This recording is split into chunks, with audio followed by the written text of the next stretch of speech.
dan rekan ortopedi sekalian. Wah, kembali lagi ya. Ada saya Dia menemani Anda di Bincang Kesehatan Tulang. Dan saat ini kita ini akan berbincang mengenai osteoporosis yang ternyata gitu ya. Osteoporosis ini disebut-sebut bisa menyebabkan patah tulang. Nah, bahaya banget kan?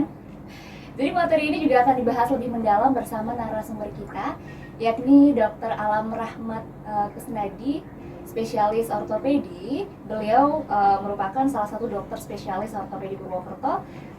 Beliau juga lulusan dari Universitas Indonesia dan saat ini beliau praktik di Rumah Sakit Ortopedi Purwokerto pada hari Senin hingga Sabtu seperti itu ya. Halo, selamat sore dok. Ya, halo Mbak. Sehat dok? Sehat. Oke, dok. Sebenarnya banyak nih yang pengen saya tanyain hari ini. Nggak apa ya dok ya? Ya. Iya.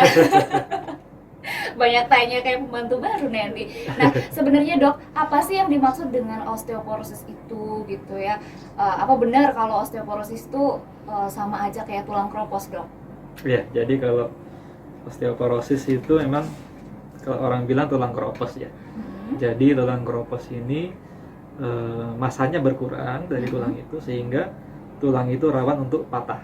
Oke. Gitu. Jadi makanya lebih sering memang kejadian pada orang-orang yang sudah tua ya. Lalu sebenarnya bedanya osteoporosis sama pengapuran tulang itu apa dok? Oke. Kalau osteoporosis itu kan memang kena ke tulangnya. Tapi kalau osteoartritis itu dia kena ke tulang sendi. Jadi kalau kita bilang tulang rawan itu di sendi, jadi masalahnya satu di tulang, satunya di sendi. Jadi memang beda tempat, terus keluhannya juga beda. Makanya beda gitu ya dok? Gejalanya dok? Atau ada gejalanya nggak sih? Atau tiba-tiba orang tahu-tahu patah tulang gitu kan bahaya dok? Ya, jadi gini, kalau osteoporosis itu memang jadi kayak penyakit tersembunyi. Nggak ada keluhan, nanti tahu-tahu jatuh atau kepeleset atau yang sudah ekstrim gitu, dia batuk atau bersin, tahu-tahu patah. Lah, bisa dok Bisa seperti kalau itu? dia udah berat sekali pasien itu, Oke, keropos jadi tulangnya. baiknya ini gimana dok? Harus melakukan pemeriksaan secara dinikah atau bagaimana? Iya, jadi memang ada faktor risiko ya dari pasien yang memungkinkan dia untuk terkena osteoporosis. Misalkan terutama wanita ya, wanita lebih sering daripada laki-laki. Terus kemudian pada wanita yang menopausnya awal, misalkan usia kurang dari 45 tahun dia sudah menopause, atau sudah ada histerektomi atau pengangkatan rahim disertai ovariumnya diangkat, otomatis dia nggak punya estrogen, jadi akhirnya rentan untuk menopause. Terus kemudian pasien yang sudah menopause, kalau wanita kita ambil cutnya sekitar 50 tahun, kalau laki-laki 70 tahun. 70 tahun. Tapi ada kemungkinan nggak sih kalau misal laki-laki nih umur 30 atau 40 ternyata udah kena osteoporosis? Ada Bisa, kemungkinan nggak, dok? bisa. Jadi Oh, kalau bisa? kalau dia ada underlying disease ya, jadi ada penyakit yang menyebabkan dia memang rentan untuk terkena osteoporosis. Misalkan ada gangguan dari pembentukan tulang, atau misalkan tulangnya malah terbentuknya terlalu over. Jadi ada namanya kalau pada orang dewasa itu bahasa medisnya osteomalacia, atau kalau misalkan dia terlalu over, di Paget disease namanya. Oke. Berarti perempuan ini lebih besar kemungkinannya untuk terkena osteoporosis begitu dok? Iya. Kira-kira berapa sih perbandingannya dok? Oke, kalau dari literatur perbandingan tuh bisa sampai 1:4. 1:4. Kok cukup besar ya dok ya? Besar. Oke. Lalu kenapa sih osteoporosis ini bisa dikatakan menyebabkan tulang menjadi patah? Oke, jadi kalau pada osteoporosis itu kan menyebabkan tulang rawan untuk patah. Tersering itu pada tulang belakang, pada tulang panggul atau pangkal paha, terus pergelangan tangan, kadang juga di lengan atas. Jadi pada saat dia masanya berkurang, otomatis kekuatan dia untuk menerima beban kan berkurang. Jadi dengan tekanan atau beban yang diterima normalnya pada orang yang sama yang tidak keropos, dia bisa menahan tulang itu. Tapi pada pasien ini karena dia masanya sudah berkurang, terima beban otomatis nggak kuat. Ya karena nggak kuat jadi patah. Paling gampang kalau kayak tulang belakang itu kan dia bentuknya tulangnya kotak ya, atau persegi panjang. Jadi kalau tanda pertama biasanya dia kayak roti kita penyet, jadi kan dia agak pepes, gitu. Oh iya, oke deh. Atau dia tingginya berkurang, atau dia jadi bungkuk, nah, itu tanda-tanda awal. Lalu kira-kira faktor lain yang mempengaruhi ini kayak makanan atau mungkin kebiasaan dia sehari-hari itu sebenarnya pengaruh juga nggak dok? Pengaruh.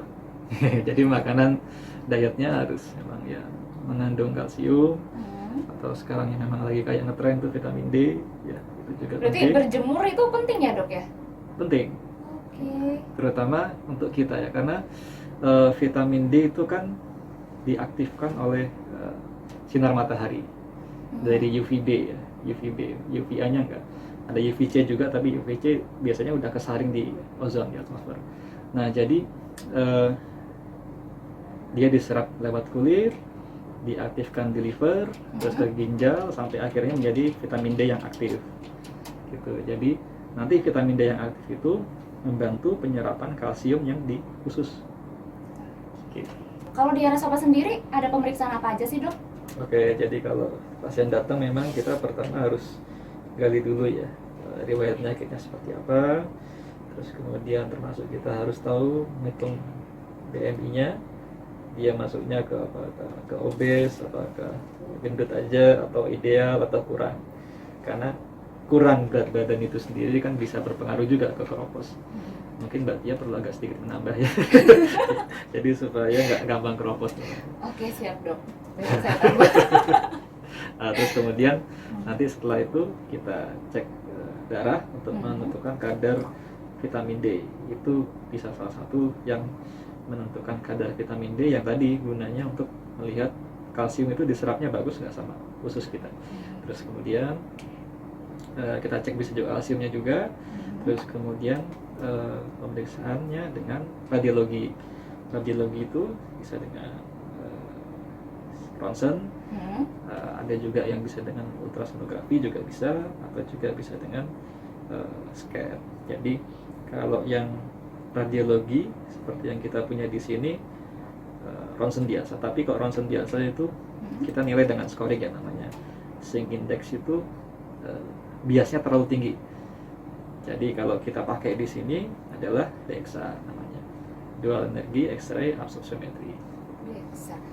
Pemeriksaan DEXA itu pemeriksaan yang seperti apa sih dok? Oke, jadi pasien itu akan diperiksa kepadatan tulangnya. Pasien dalam posisi berbaring nanti akan dicek kepadatan tulang pada dua tempat, pada tulang belakang di daerah lumbar namanya, terus kemudian di pangkal paha atau di daerah kolom femur namanya. Di situ nanti jadi alatnya akan melepaskan sinar X-ray, ada yang diserap sama tulangnya, ada yang tembus ke diterima sama alatnya, diproses oleh komputernya, kemudian kita analisis scoringnya. Dari scoring itu kita bisa tahu pasien masuknya kemana, normal, sudah mulai keropos atau osteopenia atau osteoporosis. Gitu. Oke, sinar X-ray. Nah ini ngomong-ngomong aman nggak sih dok kalau digunakan untuk ibu hamil atau mungkin anak-anak yang periksa itu gimana dok? Oke, jadi kalau X-ray yang dari DXA ini dia rendah sinar X-nya, jadi aman untuk usia kita ya, kita aman. Nah kalau yang untuk ibu hamil memang dihindari ya. Terus kemudian kalau istilahnya kalau kita nilai pajanan atau efek radiasinya itu lebih rendah. Jadi kalau kita periksa DEXA itu pajanan kurang lebih sekitar kita kurang dari 2 hari kita misalkan berjemur kena radiasi dari luar, dari sinar dari luar ini, bandingannya kalau kita ronsen dada kayak misalkan kita mau operasi gitu, itu seperti kita 3 hari terpajan pada radiasi di luar. Jadi lebih rendah sekali. Oke. Ya. Lalu untuk cara pemeriksaannya sendiri bagaimana dok? Ini beda nggak sih BMD sama DEXA itu? Ya, BMD bone mineral density ya, itu kepadatan tulang. Salah satunya pemeriksaannya DEXA itu. Nah, DEXA ini sendiri kalau untuk di dunia medis saat ini adalah gold standard. Jadi pemeriksaan yang paling oke lah gitu ya. Jadi kalau misalkan pasien nanti ya tadi itu dicek di tulang belakang sama di pangkal paha. Nanti kita lihat scoringnya. Dari scoring itu menentukan, kemudian kita juga nilai nanti ada namanya skor khusus, Frank score namanya, itu menilai gimana kemungkinan pasien itu untuk terjadi patah tulang dalam 10 tahun ke depan. Gitu. Cara pemeriksaannya gimana dok? Sakit nggak sih? Sakit sekali. Jadi pasien. Jangan nakut-nakutin dong dok. Jadi pasien tidur, nanti ada alatnya seperti tempat tidur gitu, terus ada atasnya dia jalan gitu, untuk ngecek. Jadi nanti di daerah lutut kita agak disanggah sedikit posisinya, nggak sakit, pasien juga nggak tahu kalau itu udah diperiksa selesai gitu. Tahu-tahu udah selesai aja gitu ya dok ya. Nah, lalu manfaat dari pemeriksaan ini sendiri apa dok? Ya, jadi DEXA ini nanti dari scoring yang tadi kita dapat menentukan pasien ini apakah normal, sudah mulai kurang, atau osteopeni atau osteoporosis. Cut off point-nya kalau misalkan lebih dari -1 simpangan deviasi dari T-score itu dia masih normal. Jadi -1, 0, 1, 2, 3 masih bagus. Kalau misalkan antara -1 sampai -2,5 itu udah osteopeni atau udah hati-hati, udah mulai tanda-tanda menuju kropos. Kalau udah lebih kecil dari -2,5 simpangan deviasi itu sudah kropos. Gitu. Nanti di hasilnya nanti ada tabel, itu ada T-score-nya. Terus kemudian T-score atau Z-score namanya. Terus kemudian ada grafik. Jadi kayak nanti masuknya misalkan masih di merah, di kuning atau di hijau gitu. Oke, itu masing-masing ada artinya dok, merah, kuning, hijau. Ada. Ya kayak lampu ya.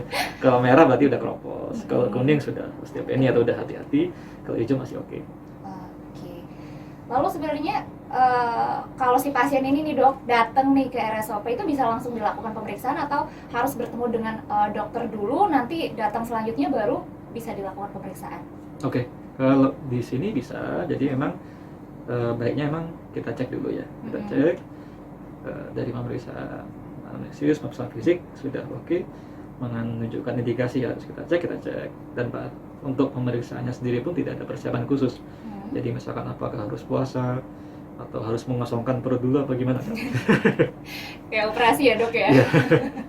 Nah, terus bedanya sama alat-alat yang kalau kayak ada di stand mall tuh dok, kan kadang ada tuh ya yang kayak cek kepadatan tulang, itu tuh bedanya apa dok?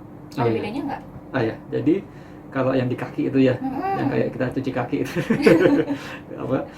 kalau mau pijet gitu ya. Jadi kalau misalkan itu dia hanya screening. Itu hanya screening. Jadi begitu itu sudah menunjukkan, oh ini kebatatannya misalkan sudah mulai kurang, terus kita cross check lagi dengan DEXA. Karena yang tetap gold standarnya DEXA. Gitu. Oke, jadi tetap ya dok, sebenarnya nggak bisa hanya ngandelin yang cek-cek gratis di mall-mall gitu ya dok ya. Tetap lebih afdolnya ke rumah sakit, konsultasi langsung dengan dokter gitu ya dok ya. Iya, jadi memang karena kesulitannya kan kalau alatnya besar ya, besar berat. Nggak agak susah juga kalau dibawa ke mall ya. Jadi kalau dengan screening yang kaki itu kan dibawanya enak, bisa screening secara massal gitu. Nah nanti mana yang kira-kira sudah ke arah kropos diarahkan untuk periksa lanjutan di rumah sakit. Oke, terus kapan sih sebaiknya kita ke dokter untuk melakukan pemeriksaan tersebut dok? Oh iya, jadi tadi pertama pada pasien yang menopause awal kurang dari 45 tahun atau ada penyakit khusus yang mengharuskan diangkat misalkan ovariumnya atau angkat rahimnya termasuk ovarium ya. Terus kemudian pasien-pasien yang ada konsumsi steroid atau obat itu lebih dari 3 bulan dengan dosis lebih. Ya. Tapi bukan steroid yang buat itu ya, yang buat bodybuilder. Jadi yang lebih dari 5 mg atau prednisolon dari 5 mg selama lebih dari 3 bulan. Terus kemudian pasien merokok salah satunya. Terus kemudian kafein juga pengaruh. Terus kemudian yang postur badannya kurang kurang gede gitu. Aduh, saya langsung tersindir dok. Faktornya seperti itu. Oke, jadi intinya sih jangan takut-takut untuk melakukan pemeriksaan secara dini ke rumah sakit, berkonsultasi dengan dokter seperti itu ya dok ya. Iya. Oke, jadi untuk Anda yang di rumah ya, kalau ingin memastikan secara pasti kondisi kesehatan tulang Anda nggak perlu jauh-jauh, datang saja ke Rumah Sakit Ortopedi Purwokerto. Aduh Tia males, daftarnya nunggu lama, gimana dok? Enggak, sekarang udah bisa booking online ya. Caranya gimana? Langsung aja unduh booking online RSOP di Google Play Store ya. Atau Anda juga bisa melalui aplikasi Halo Dokter dan juga Halodoc. Selain itu, Anda juga bisa berkonsultasi secara online ya dengan dokternya langsung melalui website kami di konsultasi.rsop.co.id. Atau kalau malas semuanya itu, mau langsung booking online via telepon juga bisa ya. Langsung telepon aja di 0281 684 4166. Nah, balik lagi dok ke pertanyaan saya. Saya mau nanya nih, tadi kan disebut-sebut gitu ya, makanan yang banyak mengandung kalsium seperti itu ya dok. Kalau susu dok, ini ngaruh nggak dok? Misal nih, orang dia itu rajin mengkonsumsi susu, bahkan mungkin dari dia masih muda sampai dia sudah berumur ini konsumsi susu itu biasanya pengaruh nggak dok? Oh iya.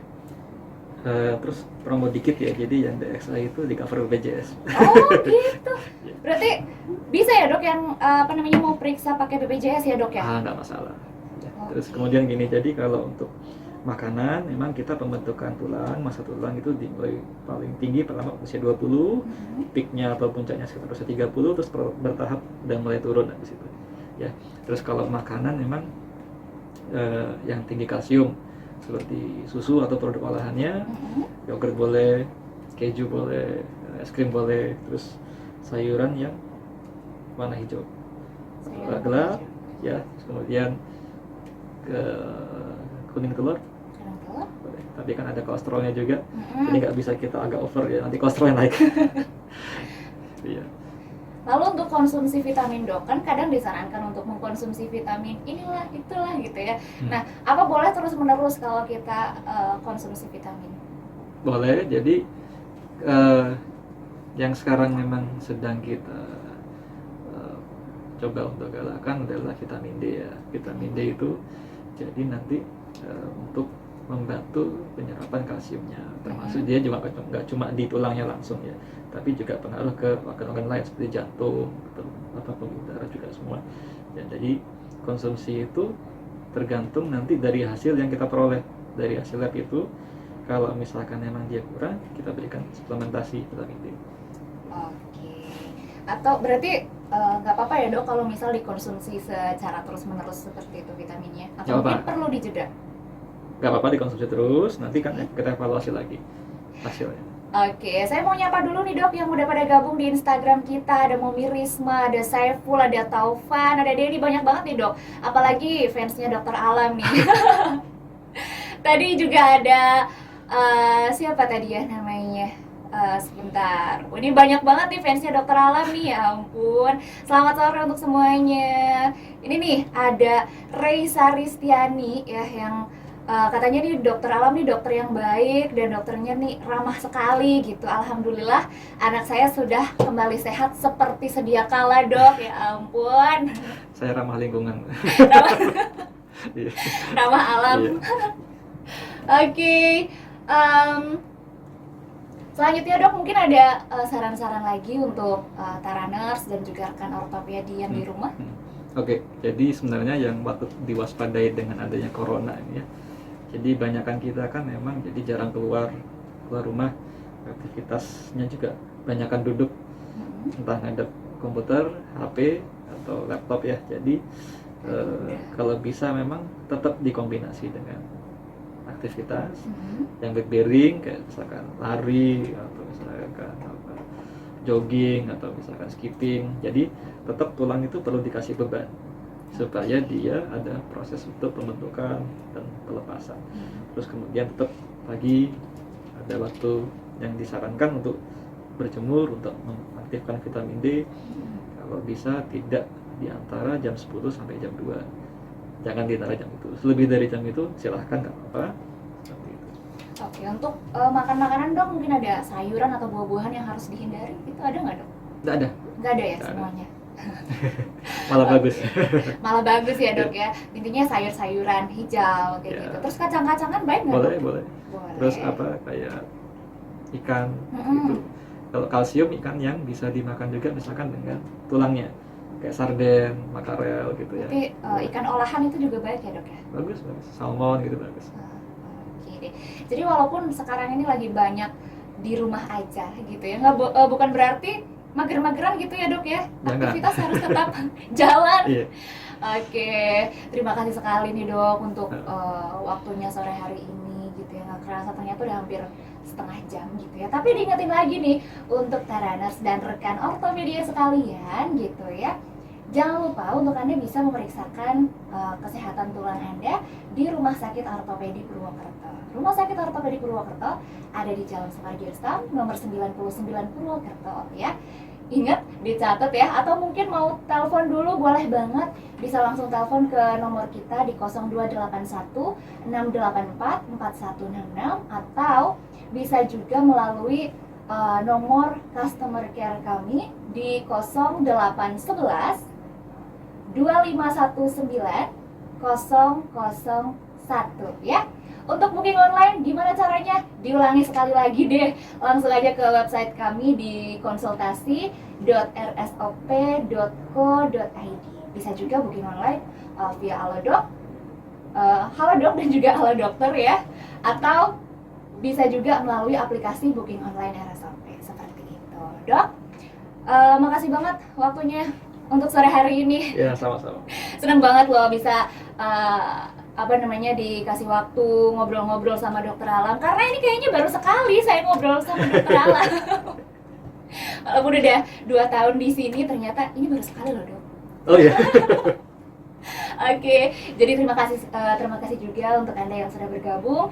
Jangan lupa saksikan juga ya siaran kami ini di YouTube channel RSOP ya, Rumah Sakit Ortopedi Purwokerto. Cari aja buat yang penasaran Dokter Alam itu kayak gimana sih? Cakep banget. Dan langsung intip aja di YouTube-nya ya.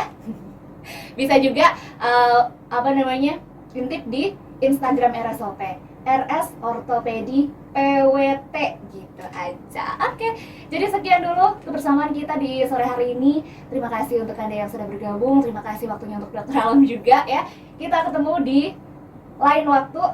Semoga kita selalu dalam kesehatan yang baik ya. Tiap pamit, selamat sore, selamat melanjutkan aktivitas Anda. Tetap sehat dan tetap semangat.